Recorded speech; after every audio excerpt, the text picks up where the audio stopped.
Alors, surmonter la forteresse de l'orphelin, le point numéro 5.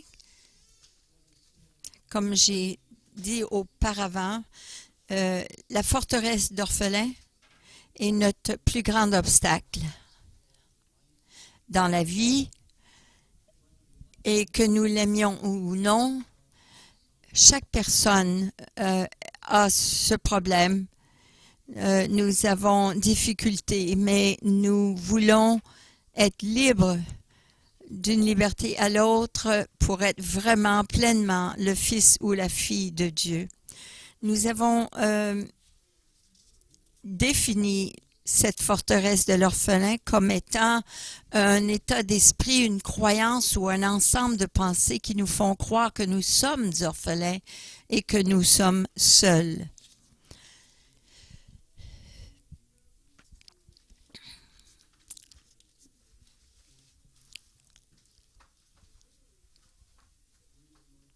Et d'où vient cette forteresse d'orphelins? Nous avons regardé cela pendant plusieurs semaines. Nous avons découvert que ça a été... c'est venu sur la terre lorsque Satan a tenté Adam et Ève à questionner l'amour de Dieu pour eux.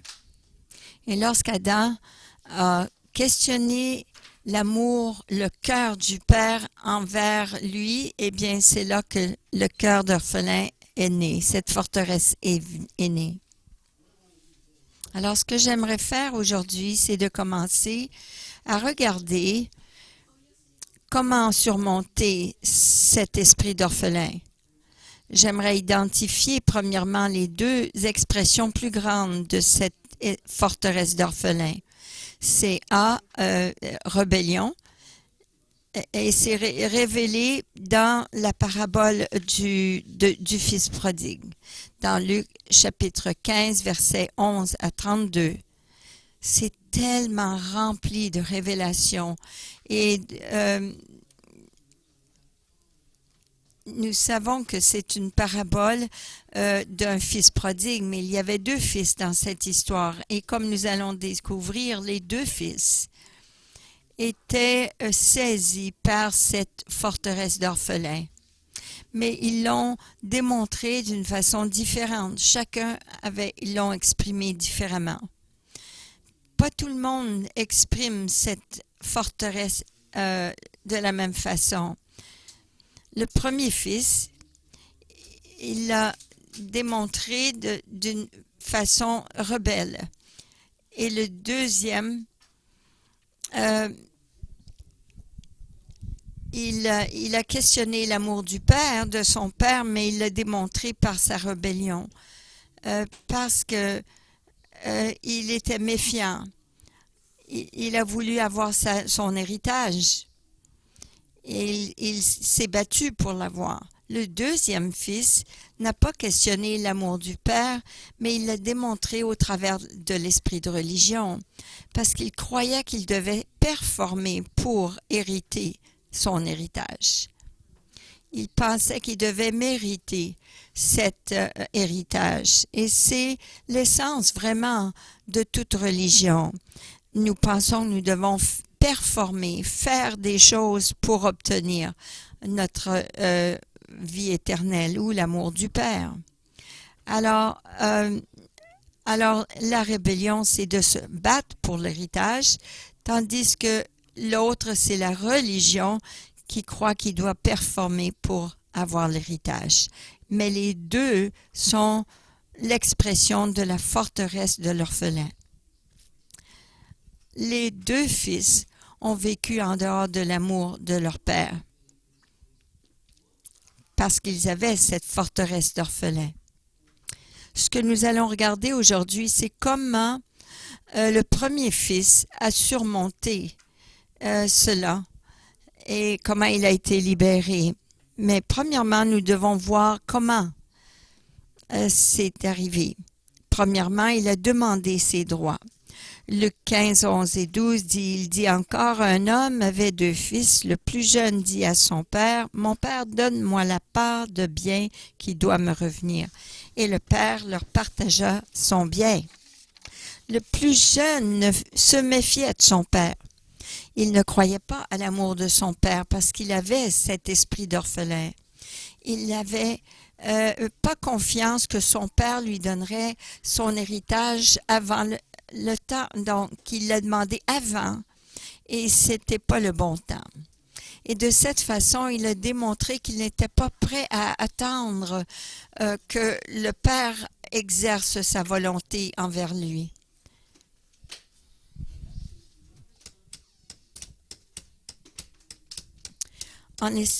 Essentiellement, il a dit « Donne-moi mon héritage tout de suite, parce que je veux vivre en dehors de ta volonté. » Même si c'était des désirs intentionnels que le père avait envers lui. Mais la chose principale, c'est que même que son père l'aimait, lorsqu'il a demandé son héritage, il lui a donné volontairement. Et il lui a donné plus qu'il devait lui donner, parce qu'il l'a divisé 50-50 avec son autre fils, que même par la loi, le plus vieux devait avoir 2/3 et l'autre le dernier tiers. Mais à cause de son amour pour son fils, il a décidé de lui montrer de cette façon en lui donnant la moitié.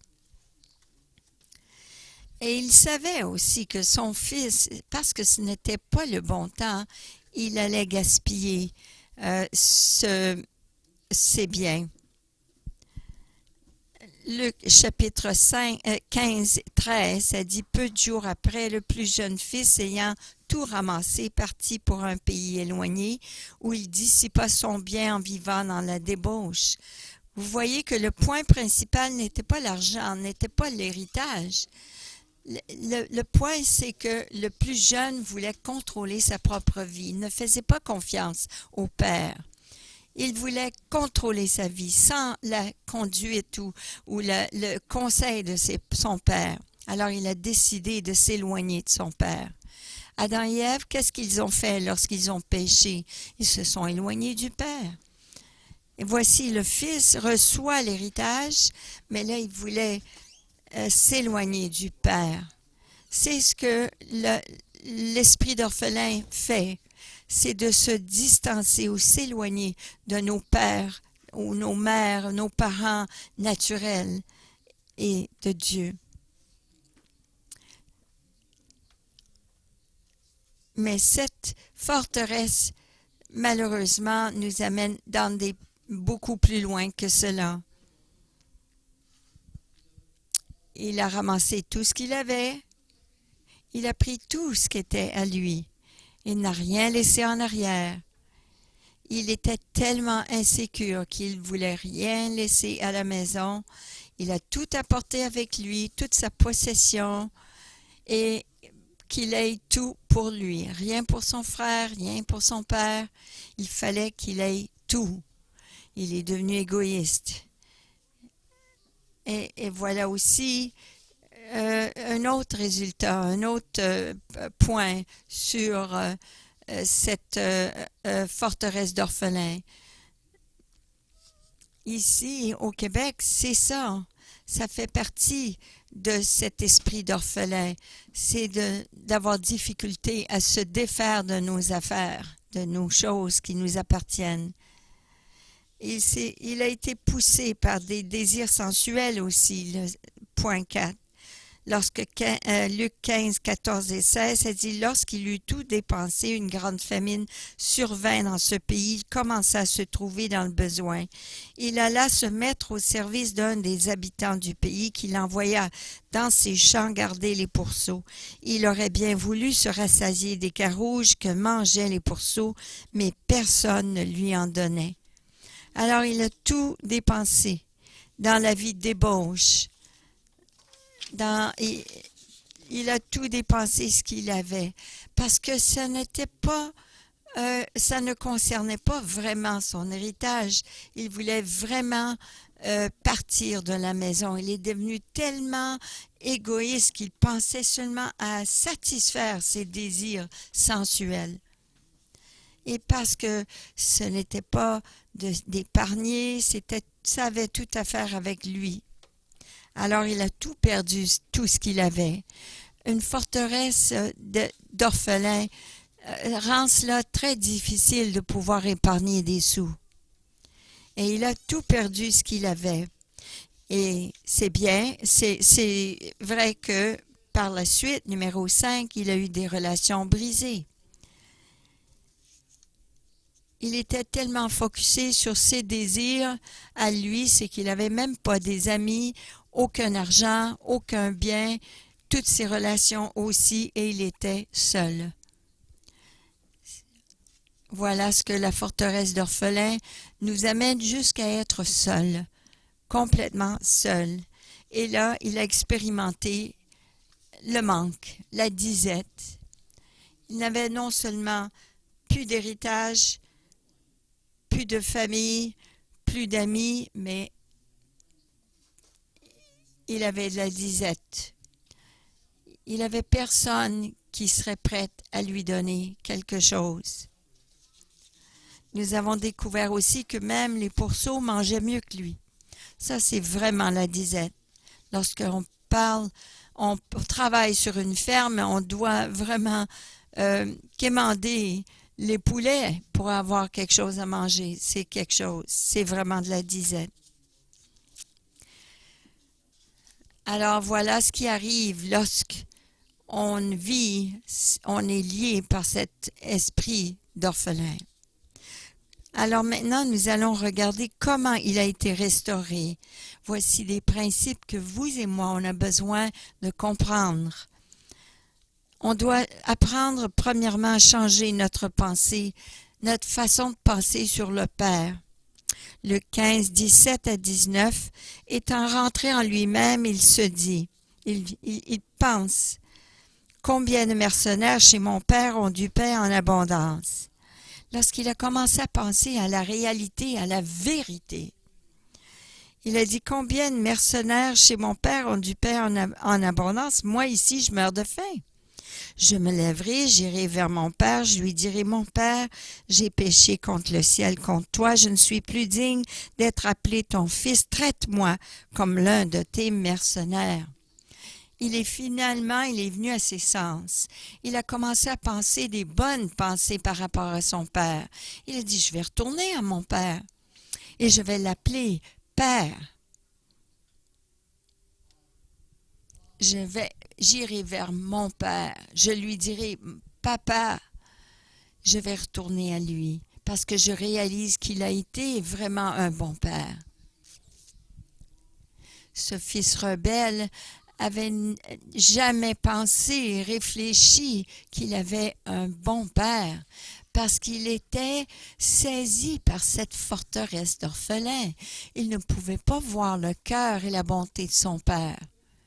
Alors il n'a jamais été, il n'avait jamais de gratitude envers son Père. Mais là, il travaille sur une ferme de porc.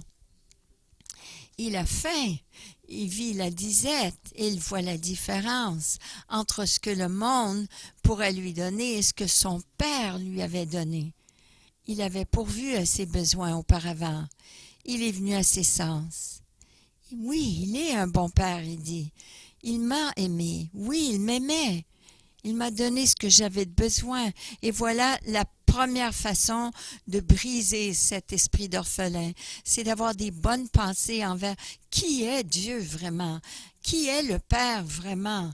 Parce qu'il y a beaucoup de distorsions par rapport à ce que le monde pense est le Père. Mais nous devons lire la vérité, la parole de Dieu sur le cœur du Père. Il y a aussi beaucoup de livres sur le cœur du Père. Le cœur du Père. Et nous pouvons apprendre que nous pouvons lui faire confiance, et car son amour est inconditionnel et son cœur est toujours vers nous, nous a déjà approuvés et que nous avons besoin d'un bon Père. Nous avons besoin de changer nos pensées par rapport à notre façon de voir le Père. Deuxièmement, nous devons confesser notre rébellion. Luc 15, 18 nous dit, « Mon Père, j'ai péché contre le ciel et contre toi. » Nous devons confesser notre péché de la rébellion, que nous avons pensé et nous avons cru des mensonges, qui a brisé son cœur. La même façon, si mes enfants penseraient des choses de moi, que cela briserait ça serait des faussetés de ma part, qui penseraient de moi, ça serait, ça doit être confessé et je dois le renoncer, je dois tourner de cet esprit d'orphelin. Si on doit être libéré, être libre de cet esprit, nous devons être répulsés par cet esprit parce qu'il nous dérobe de nos vies. Et cette haine de cet esprit, cette forteresse d'orphelin devrait nous motiver à être libérés. La troisième chose, c'est de croire que notre Père est miséricordieux. Qu'est-ce qui a empêché le fils de revenir à la maison plus tôt? Non, c'est qu'il devait aller plus profondément dans le péché. Qu'est-ce qui lui a pris si longtemps de se tourner vers le Père? C'est qu'il ne croyait pas que que son Père serait miséricordieux envers lui. Mais c'est la troisième étape. Nous devons croire que notre Père va nous recevoir avec beaucoup de miséricorde. Au premier siècle, l'honneur d'un père envers son fils, c'était beaucoup plus important pour lui. Alors ça dit dans Deutéronome 21, 18 à 21, « Si un homme a un fils indocile et rebelle, n'écoutant ni la voix de son père, ni la voix de sa mère, et ne leur obéissant pas, même après qu'ils l'ont châtié, le père et la mère le prendront, le mèneront vers les anciens sur sa ville et à la porte du lieu qu'il habite. Ils diront aux anciens de sa ville, « Voici notre fils qui est indocile et rebelle, qui n'écoute pas notre voix, qui se livre à un excès et à l'ivrognerie. Tous les hommes de sa ville le lapideront et il mourra. Tu ôteras ainsi le mal du milieu de toi. » Un bon père juif dans ces jours-là avait le droit légal et la responsabilité légale de soutenir son honneur et l'honneur de sa famille, même si ça demandait la mort de son fils. C'était très important dans ces jours-là. Alors, ce père,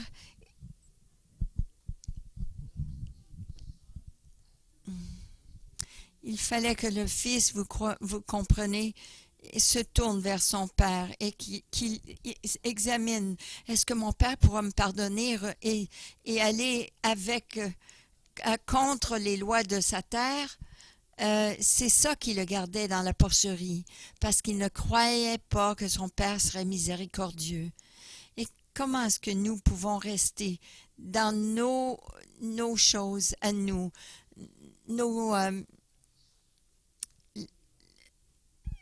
vous savez, des fois, beaucoup de gens viennent me voir pour me dire, je sais ce que j'ai fait, je sais que j'ai fait des choses terribles, comment est-ce que le Père pourrait me pardonner? Je ne mérite pas d'être pardonné. Et puis là, on reste dans notre porcherie. On reste dans la disette. On manque de mourir de faim parce qu'on ne croit pas que Dieu est miséricordieux.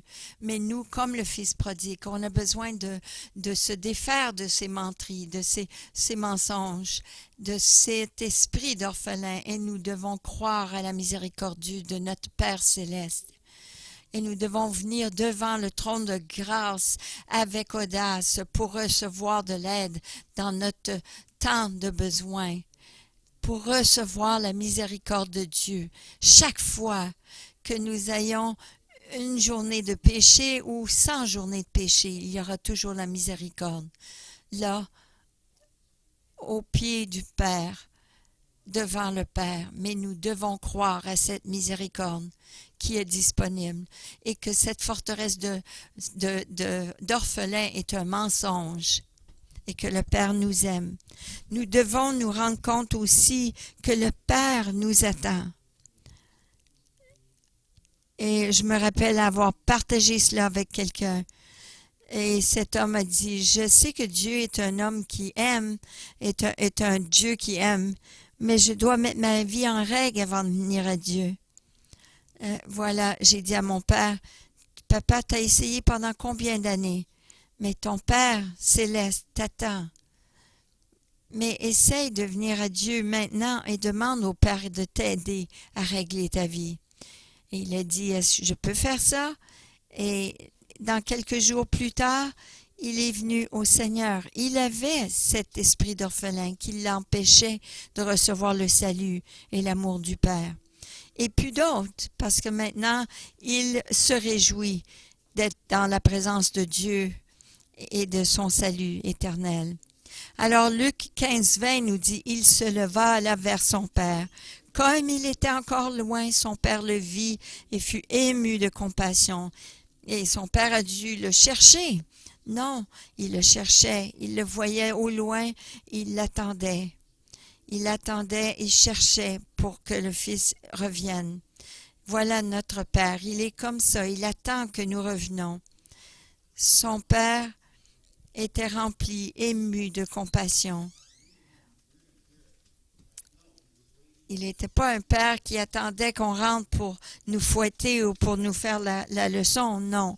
Il fut ému de compassion, il courut se jeter à son cou et le baisa. On doit comprendre que notre Père attend de nous prendre dans ses bras. Mais si on se tourne vers lui, il va nous prendre dans ses bras. Cet esprit d'orphelin doit apprendre à comprendre que nous ne venons pas vers un Père qui nous condamne, mais qui est plein d'amour, de compassion, qui nous attend, afin qu'on se tourne vers lui. Numéro 5, celui-ci est un point majeur. Il faut arrêter d'être en accord avec cette forteresse d'orphelins. On doit arrêter de dire « Ah, tu sais, je suis pas bon, je ferai jamais rien de ma vie. » Ça, c'est toutes des déclarations d'un esprit d'orphelin. Dieu nous a tout donné ce qu'on a besoin. Et Luc 15:21 dit, le Fils lui dit, « Mon Père, j'ai péché contre le ciel et contre toi. Je ne suis plus digne d'être appelé ton Fils. »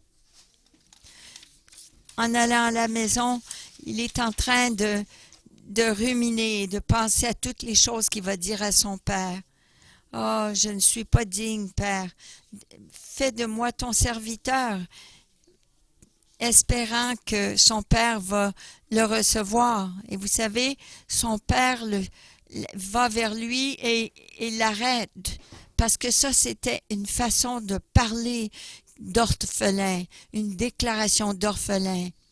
Mais si le père avait entendu et reçu les paroles de son fils, s'il avait reçu cela, ces déclarations, le fils... son fils serait revenu comme un orphelin. Il serait resté dans cet esprit d'orphelin parce que cette déclaration était la déclaration d'un fils orphelin. Il avait commencé à croire que son père l'aimait et qu'il serait miséricordieux, mais il faisait des déclarations d'un fils d'orphelin. Un esprit d'orphelin. Si son père avait accepté ces déclarations-là, il serait revenu toujours avec cet esprit d'orphelin. Il serait revenu en performant pour mériter encore l'héritage de son père. Il serait devenu comme le plus vieux. Et là, il y aurait eu 2 fils. 2 fils orphelins avec l'esprit d'orphelin. Pourquoi est-ce qu'il avait quitté la maison? Parce qu'il combattait cet esprit, cette forteresse d'orphelin. Et pour lui de revenir et accueillir l'amour du Père, il fallait qu'il arrête de s'accorder avec les déclarations d'un esprit d'orphelin et accepter le message d'être un fils de son Père.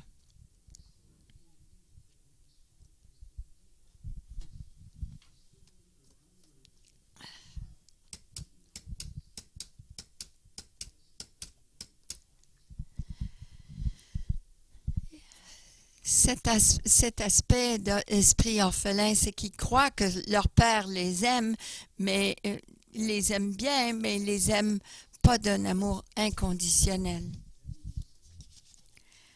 Alors, lorsqu'on reçoit l'étreinte du Père, Luc 15, 20 dit, « Il se leva là vers son Père, comme il était encore loin, son Père le vit, et fut ému de compassion, il courut se jeter à son cou et le baisa. » Le Père fut ému de compassion. Il l'a pris dans ses bras, là où était son cœur. Et lorsque son Père lui a donné une collade, il l'a pris près de son cœur pour démontrer qu'il n'y avait rien entre lui et son fils. Souvent, lorsqu'on serre la main de quelqu'un, on garde notre cœur ouvert, mais notre bras est toujours entre la personne et nous. Il y a toujours cette protection. Mais lorsqu'on prend quelqu'un dans nos bras, ça envoie le message, tu peux venir aussi près que tu veux. Et là, il l'a serré dans ses bras pour lui dire, je te veux près de mon cœur. C'est ce que ça disait. Il n'y a rien entre toi et moi. Voilà ce que ça disait. Dieu dit, il n'y a rien entre toi et moi. Est-ce que je peux te prendre dans mes bras? Et là, le Père a embrassé son Fils. D'embrasser son Fils, cela symbolise l'acceptation et la paix entre le Père et le Fils. Notre Père céleste veut que nous sachions nous pouvons être en paix avec lui. Il n'est pas en colère contre nous, il n'est pas contre nous, il ne retient rien contre nous. J'aime beaucoup ce verset, Psaume 85, 10, qui dit « Oui, son salut est près de ceux qui le craignent, afin que la gloire habite dans notre pays. » Lorsqu'il embrassait son fils, il disait « Tu es maintenant en bonne relation avec moi, mon fils. » Nous devons accueillir le Père et l'embrasser, le prendre dans notre étreinte et savoir qu'il n'y a rien entre lui et nous. Et voilà, nous recevons le point 7, c'est Luc 15, 22, c'est de recevoir la justice du Père. Mais le Père dit à ses serviteurs, apportez vite la plus belle robe et l'en revêtez. Le Fils connaissait la loi. Il savait qu'il méritait la punition parce qu'il s'était rebellé contre son Père. Mais même avant que le Fils rebelle puisse être reçu comme un serviteur, il a dit qu'il viendrait comme serviteur, même avant que ces paroles sortent de sa bouche. Son Père a dit, tout de suite, il l'a interrompu, il a dit à ses serviteurs, apportez vite la plus belle robe et revêtez-lui. Où était cette belle robe? Elle était dans le garde-robe du Père, parce que c'est lui qui avait la plus belle robe dans la maison. Et la plus belle robe sortirait du garde-robe du Père et le Fils serait revêtu des vêtements de son Père. Et si nous allons être libérés de cette forteresse de l'orphelin, nous devons éviter cette tentation de venir à Dieu de notre façon, essayer d'arranger notre vie de notre façon, essayer de nous habiller de notre façon, de se justifier de notre façon, parce que c'est ça que Adam et Ève ont essayé de faire, de s'habiller de leur propre façon. Mais non, Dieu a décidé de les revêtir. Et nous devons laisser Dieu nous revêtir. De quelle façon? C'est de mettre les vêtements, de venir couvrir notre honte, notre échec. Il met sur nous des vêtements de justice. 2 Corinthiens 5, 21 dit « Celui qui n'a point connu le péché, il l'a fait devenir péché pour nous, afin que nous devenions en lui justice de Dieu. » En lui, nous avons la justice. Il nous a revêtus de justice. Nous n'avons pas besoin de prétendre d'être couverts de bonnes œuvres ou d'un masque ou rien de semblable. Il nous a couverts de sa justice.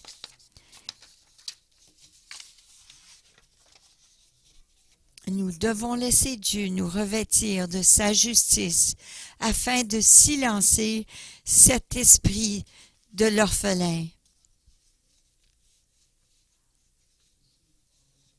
Nous devons recevoir, point 8, recevoir l'autorité du Père. Luc 15, 22 dit « Mettez-lui un anneau au doigt. » Après qu'il soit venu de la porcherie, il n'a pas dit « Va prendre un bain et te nettoyer. » Il a dit, il a mis sa robe sur lui, comme il était dans l'état où il puait, il sentait mauvais et il était rempli de boue. Et puis il lui a mis un anneau au doigt. Ça devait être l'anneau qui représentait l'autorité, la puissance et l'influence du Père. C'est comme si on avait un accès direct à n'importe quoi. Oui, c'est vrai, le Fils serait attendu de travailler sur la ferme du Père pour faire son travail, mais il serait à ses côtés, pas comme un serviteur ni un esclave, mais comme un héritier de tout ce qu'il faisait. Tout ce qu'il allait faire à partir de maintenant, il le recevrait comme faisant partie de son héritage. Il travaillerait comme un vrai fils. Vous vous rappelez lorsque Dieu a demandé à Adam et Ève d'être des gestionnaires de la terre comme des fils et des filles. Il leur avait donné ce privilège et il nous demande, nous, de prendre son anneau, mettre son anneau à notre doigt afin qu'on serve le Seigneur. Et voilà notre héritage. On reçoit le bénéfice de servir notre Dieu. Et on serait donné aussi cette autorité pour faire ce qu'on a besoin de faire pour le servir. Alors on serait efficace. Alors si on doit briser cette emprise de l'orphelin, on doit prendre l'autorité du Père pour surmonter cet esprit d'orphelin. Et nous devons reconnaître que tout ce que nous mettons la main à tout, c'est pour servir notre Seigneur et pour recevoir partiellement cet héritage que Dieu réserve pour nous. Nous devons, point 9, recevoir la restauration du Père. Luc 15, 22, mettez-lui des souliers aux pieds. Nous regardons nos pieds comme étant les moins importants de notre partie de notre corps. C'était aussi la partie la plus sale, qui se salissait le plus et qui sentait le plus. C'est pour cela que Jésus a lavé les pieds de ses disciples. C'est pour dire « je t'aime ». Même les parties les plus sales et puantes, il disait qu'il voulait les servir et les aimer. Et de marcher aussi sans sandales, c'est de marcher aussi en pauvreté. Mais Dieu est en train de nous dire, nous n'avons pas cet esprit de pauvreté. Vous êtes riches dans cette maison, la maison du Père. Alors, lorsque le Père a mis des sandales sur les pieds de son Fils, il déclarait que son Fils était restauré dans son héritage, dans sa place de fils, en position et en relation. Il pouvait maintenant se tenir grand, debout, la tête haute, pas comme un orphelin, pas comme un esclave ou un serviteur, mais comme un fils. Non, il ne pilerait plus dans cette bouse de porcherie. Il ne marcherait pas dans la pauvreté. Il aurait l'héritage d'être un fils du Père. Ça fait rien comment notre vie a été dans le passé, comment sale et puante. Lorsque nous devenons un fils de Dieu, un fils du Père, nous recevons la dignité parce que nous sommes une nouvelle créature. L'ancien est passé. Tout est dans notre passé, mais le nouveau est maintenant là. Nous recevons le pardon et l'honneur du Père, le point 10. Luc 15, 23. Amenez le veau gras et tuez-le, mangeons et réjouissons-nous. Il a déversé le sang et il a tué le veau gras pour signifier que son fils était pardonné, et il a célébré le retour de son fils. Même avant que son fils ait fait quoi que ce soit. Et vous savez, même avant que nous ayons fait quoi que ce soit, Dieu le Père a dit, voici mon fils. Le Père veut nous honorer aujourd'hui parce que nous sommes un fils qui est retourné au Père. Et là maintenant, tout le monde dans la maison devait honorer le Fils comme le Fils honorait le Père. Si nous allons surmonter ce que nous combattons,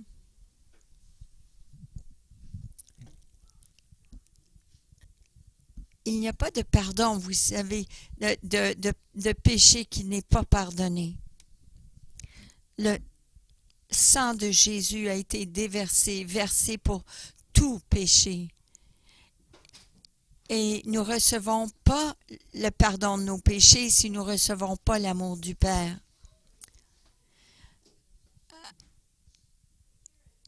Parce que ne pas recevoir l'amour du Père nous empêche de recevoir le pardon.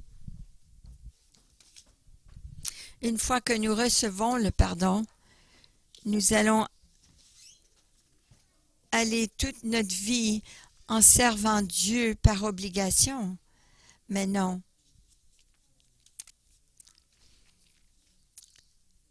Dieu veut nous célébrer. Il veut célébrer plein de joie sur ses enfants. On ne doit plus on ne doit plus se mettre en accord avec cet esprit d'orphelin, même avec nos erreurs, nos échecs du passé, nos péchés. Mais nous sommes maintenant des fils et nous sommes le Fils du Père.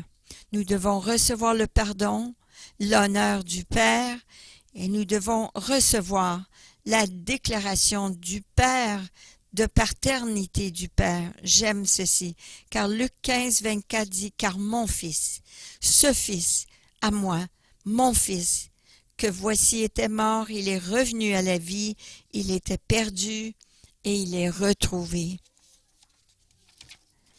Il avait le droit de dire, tu t'es rebellé contre cette maison, contre cette famille.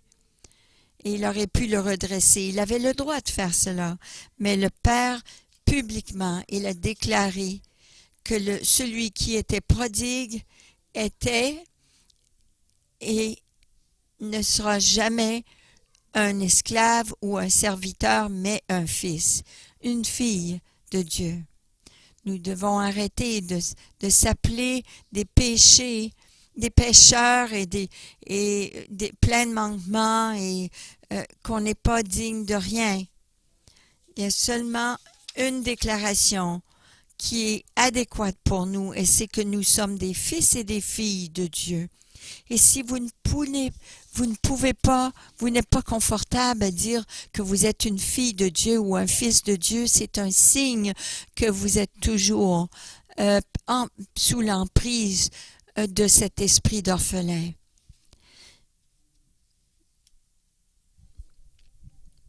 Il y a 20 ou 30 ans, je disais j'étais fils du roi. On a arrêté de dire cela, mais on doit recommencer à dire que nous sommes fils et filles du roi des rois. Il veut aussi que nous déclarons, que nous entendions sa déclaration que nous sommes sa bien-aimée, son fils et sa fille. Nous devons le dire nous-mêmes, découvrir notre vrai chez soi. Et finalement, le point 12, c'est de découvrir notre vraie maison. Le 15-24 dit « Car mon fils que voici était mort, il est revenu à la vie. Il était perdu et il est retrouvé. » Il est retrouvé. Il est revenu à la maison. Il est revenu au foyer.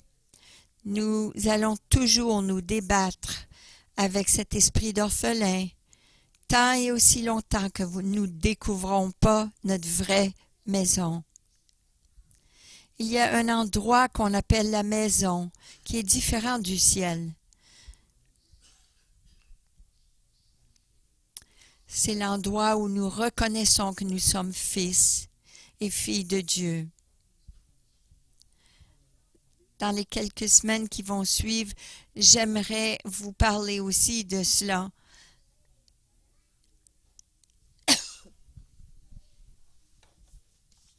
J'aimerais parler sur cela dans quelques semaines. Comment vraiment découvrir notre chez-soi. Comment donc, faisons un résumé. On doit premièrement changer notre pensée, notre façon de penser sur le Père. Et l'histoire de le Fils prodigue est vraiment une bonne façon de nous démontrer cela. Nous devons confesser aussi notre rébellion. Nous devons croire que notre Père est miséricordieux. Véritablement, on doit aussi se rendre compte que le Père nous attend. Il attend que nous tournions vers lui. Arrêtez de vous mettre en accord avec ces mensonges de cet esprit d'orphelin. Arrêtez d'être en accord avec cette forteresse. Mais de dire qu'on n'est pas bon, de dire qu'on n'a pas de talent. Non. Arrêtez d'être en accord avec cette forteresse d'orphelins, mais recevez plutôt l'étreinte, l'accolade, d'être dans les bras du Père. Nous devons aussi recevoir la justice du Père, de comprendre que Dieu nous couvre de sa justice par le sacrifice de Jésus. Et c'est cela que le Père y voit. Il ne voit pas notre péché, il ne voit pas notre puanteur, il voit la justice. Recevez aussi l'autorité du Père avec cette bague sur le doigt, que vous soyez considérés comme un fils et une fille de Dieu. Recevez cette restauration du Père, cet amour du Père. Recevez le pardon et l'honneur du Père. Il a donné son Fils. Laissez-le vous honorer. Vous savez, dans Sophonie, ça dit « Il se réjouit sur nous avec des chants ». Non seulement le jour qu'on a été sauvés, mais toute notre vie chrétienne. Recevez aussi la déclaration du Père. Pouvez-vous entendre le Père vous dire Mettez-vous en diapason avec le Père pour entendre sa voix qui déclare, voici ma fille en qui j'ai mis toute mon affection.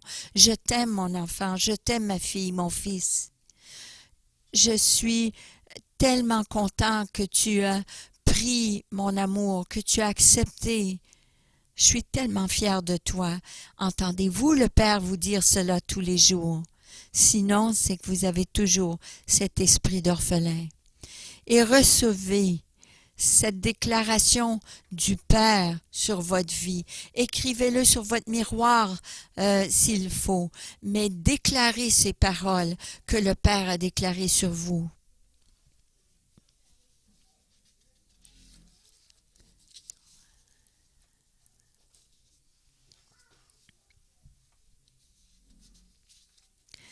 J'ai fait un dessin autrefois et j'ai écrit « Je suis le Fils de Dieu ». Je suis tellement heureux de savoir que Dieu m'aime et qu'il a fait de moi son enfant.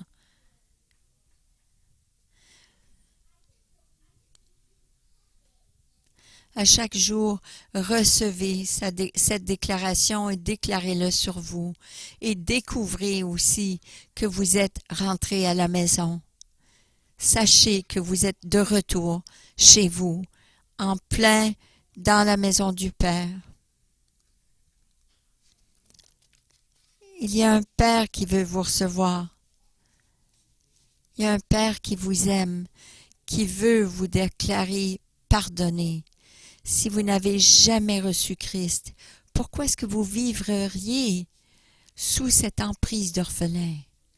Pourquoi est-ce que vous vivriez en dehors de l'amour du Père?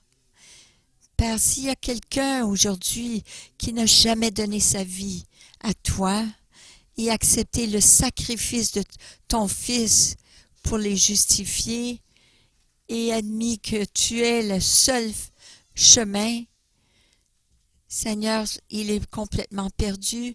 Seigneur, nous croyons que tu es mort sur la croix pour nos péchés et qu'il est ressuscité pour nous libérer. Nous te confessons, Jésus, comme Seigneur et Sauveur personnel pour nous libérer. Et nous décidons de suivre Jésus. Nous l'invitons à nous enseigner comment marcher dans cet amour du Père, comment marcher comme fils et filles de Dieu. Et Seigneur, nous te demandons cette grâce, Seigneur. Je vous invite à vous lever parce que nous avons des pensées d'orphelins.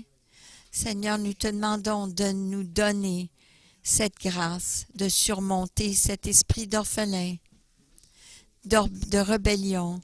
Donne-nous cette grâce, Seigneur. Enseigne-nous, Seigneur, qui tu es vraiment. Et aide-nous à croire qui tu es vraiment. Qui le Fils libère, il est vraiment libéré. Mais ça commence en croyant la vérité, que le Père nous aime. Seigneur, nous te demandons d'imprégner nos pensées de cette vérité, que tu es un Dieu aimant, compatissant et qui nous aime. Change nos cœurs, libère-nous de cet esprit d'orphelin et aide-nous à recevoir cet esprit de fils et de filles de Dieu. Au nom de Jésus. Et tout le peuple de Dieu dit Amen. Je vous invite à écouter ce chant et nous allons chanter ce chant ensemble. Déclarons ce chant parce que c'est un bon premier pas de croire ce que le Père dit à notre sujet. C'est une bonne façon de surmonter, de vaincre cet esprit d'orphelin. Alors ça dit ceci, tu es pour moi, tu n'es pas contre moi.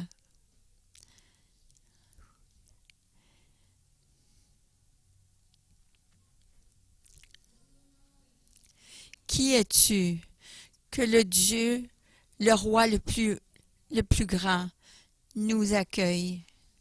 J'étais perdu, mais tu m'as accueilli. Oh, que ton amour pour moi. Oh, ton amour pour moi. C'est une déclaration. Alors je vous demande de le déclarer avec moi. Qui le Fils libère sera vraiment libéré. Je suis un enfant de Dieu. Oui, je le suis. Oui, je le suis. Je suis libre, finalement. Il a été la rançon pour moi et son amour est très profond. Pendant que j'étais son esclave, l'esclave au péché, Jésus est mort pour moi. Oui, Jésus est mort pour moi. Mais qui le Fils libère est vraiment libre. Je suis un enfant de Dieu. Oui, je le suis.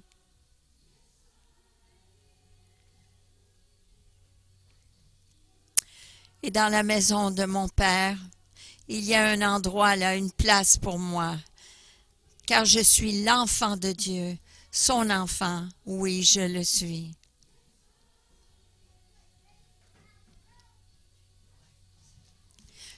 Je suis choisi, je ne suis pas abandonné. Je suis qui tu dis je suis. Tu es pour moi, tu n'es pas contre moi. Je suis qui tu dis je suis. Je suis choisi, je ne suis pas abandonné. Je suis qui tu dis que je suis. Tu es pour moi et non contre moi. Je suis qui tu dis que je suis. Je suis qui tu dis que je suis. Qui le Fils libère est vraiment libre. Je suis un enfant de Dieu. Oui, je le suis.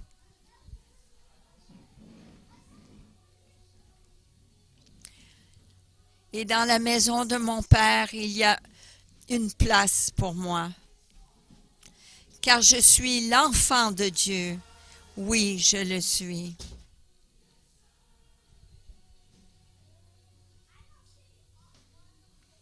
Dans la maison de mon Père, il y a une place pour moi. Car je suis un enfant de Dieu. Oui, je le suis. Amen. Amen. Oui, Père. Oui, Père. Oui, Père. C'est ce que nous sommes, enfants de Dieu. Merci, Jésus. Merci, Jésus.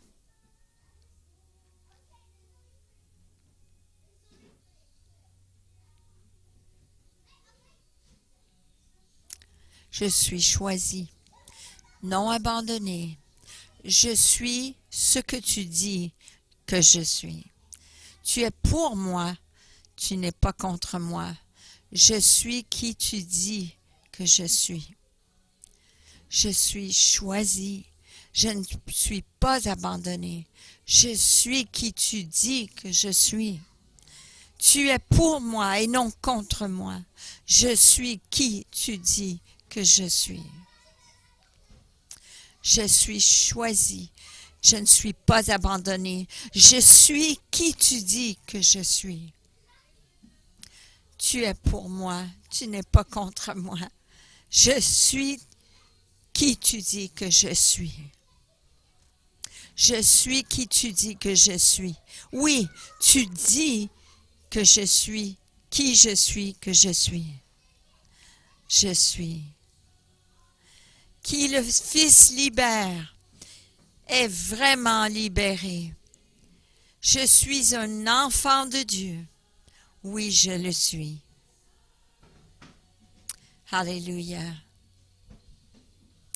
Et dans la maison de mon Père, il y a une place pour moi. Je suis un enfant de Dieu. Oui, je le suis.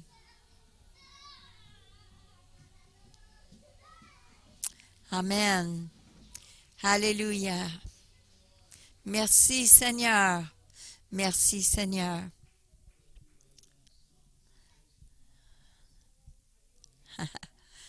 Amen. J'ai le goût de réécrire ce chant, de dire je suis choisi et non un orphelin. Je suis qui Dieu dit que je suis. Mais on doit changer la façon qu'on pense de nous-mêmes. Alors je vous invite à penser et à déclarer ces choses, de réfléchir là-dessus. Et je vais vous apporter d'autres matériels sur cette liberté d'être fils et filles de